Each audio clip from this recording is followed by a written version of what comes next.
Salam sejahtera bagi kita sekalian.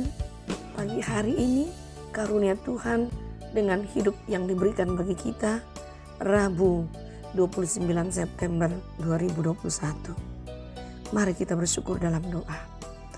Ini kami Tuhan dalam kerinduan yang sama menikmati perjumpaan dengan Tuhan sejenak sebelum kami mengisi hari karuniamu ini dengan aktivitas kami. Berkenanlah Tuhan dengan kerinduan kami untuk membuka firman-Mu dan membaca serta merenungkannya, agar bermakna bagi kami. Di dalam nama Tuhan Yesus kami berdoa. Amin. Saudara, firman Tuhan hari ini Ayub pasal 2 ayat 1 sampai ayatnya yang ke-13. Tetapi saya akan membaca dari ayatnya yang ke-6. Maka firman Tuhan kepada iblis, "Nah, ia dalam kuasamu, hanya sayangkan nyawanya." Kemudian iblis pergi dari hadapan Tuhan, lalu ditimpanya Ayub dengan bara yang busuk dari telapak kaki sampai ke batu kepalanya. Lalu Ayub mengambil sekeping beling untuk menggaruk-garuk badannya sambil duduk di tengah-tengah abu.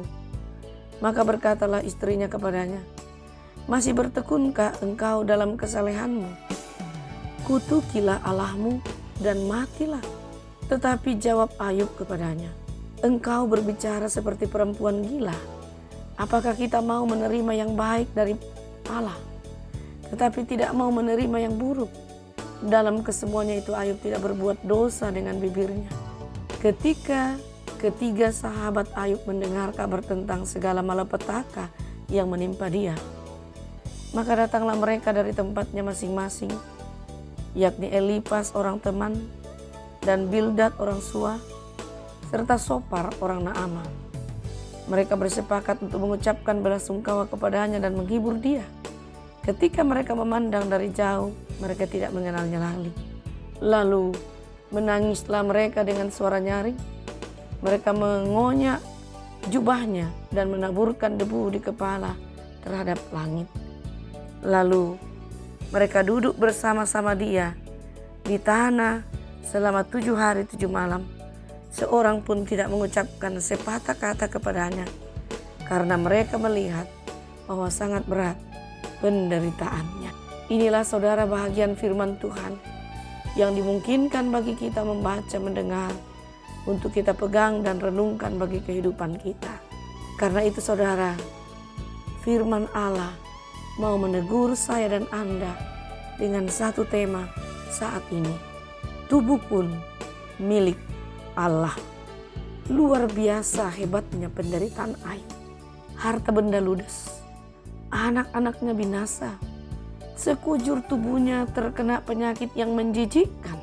Dan lebih menyedihkan lagi, ketika istri tercinta pun menolak dia.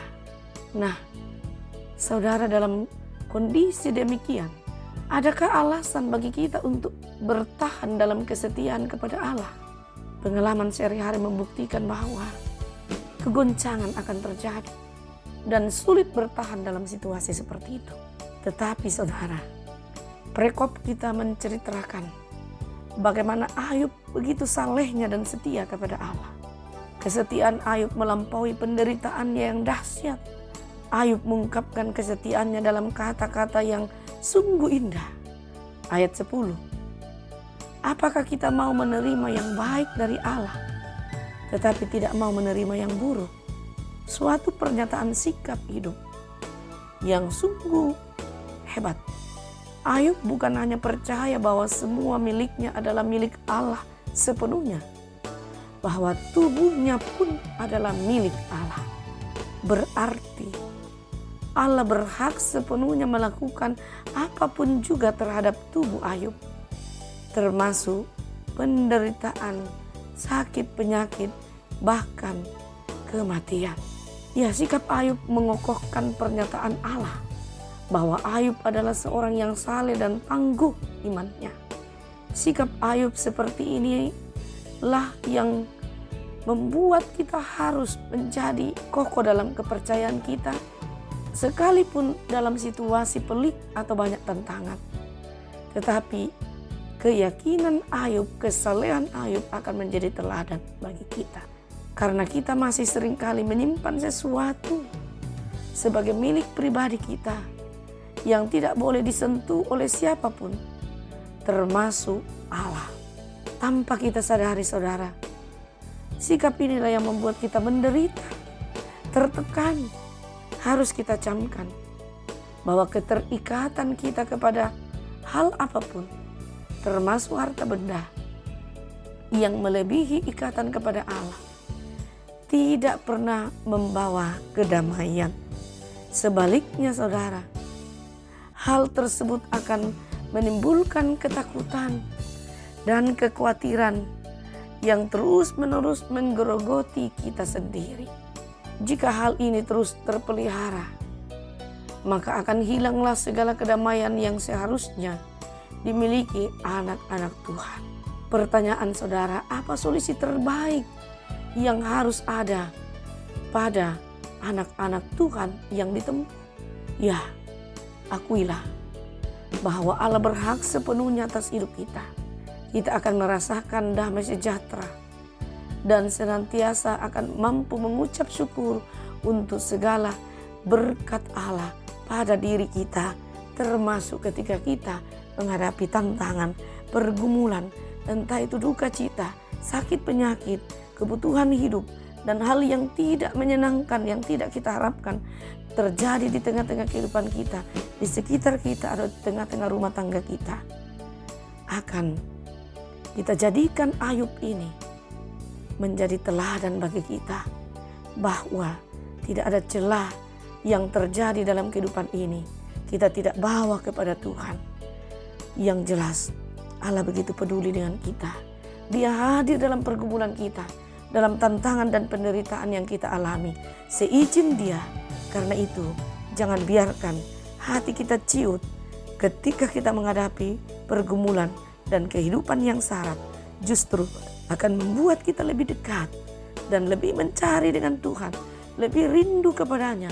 Karena hanya datang kepada Tuhan, segala perkara boleh teratasi, termasuk pergumulan kita.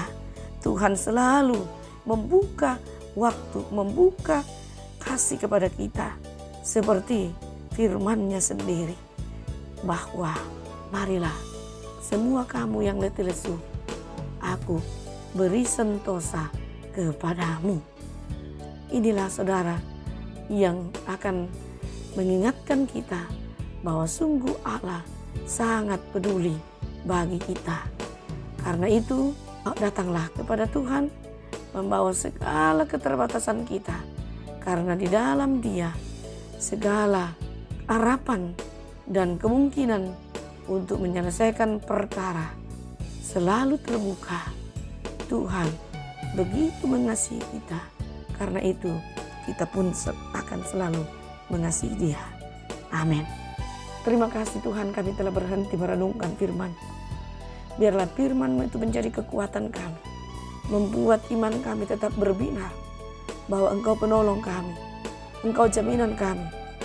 Engkau akan memelihara tubuh ini, karena tubuh kami pun adalah milik-Mu. Tidak ada yang akan menggoncangkan kami, hanya berserah sepenuhnya kepada-Mu. Ya Tuhan, terima kasih. Kami berharap hidup kami tetap Engkau anugerahkan kepada kami ke depan dengan kekuatan dan kasih-Mu yang tidak terbilang itu, sehingga kami teduh, aman, dan bahagia dalam melanjutkan pelayanan yang Tuhan percayakan bagi kami masing-masing. Ya Tuhan, kami berdoa untuk berbagai pergumulan kami satu persatu. Selesaikanlah Tuhan. Hiburkan, kuatkan kami sekalian, topang kami Tuhan. Begitu pula dengan pemerintah kami, Engkau berkati mereka sebagai alat-Mu di dalam menata kehidupan berjemaat bersama dengan hamba-hamba Tuhan. Kami pun berdoa, Engkau jaminkan kami senantiasa dalam aktivitas kami, karena kami adalah milik-Mu yang berharga. Jaga kami, lindungi kami Tuhan. Kami berdoa untuk para orang tua kami dalam keterbatasan mereka. Tuhan, berikan kesempatan di hari-hari tua mereka berbahagia dengan tetap menyandarkan kehidupannya ke dalam kasih-Mu. Kami berdoa untuk keluarga kami, sahabat kami, saudara-saudara kami, dan juga jemaat-Mu. Di mana saja, Tuhanlah yang kemudikan hidup mereka, Jaminkan kepada mereka pemeliharaan-Mu dan ampuni dosa kami. Di dalam nama Tuhan Yesus kami berdoa. Amin.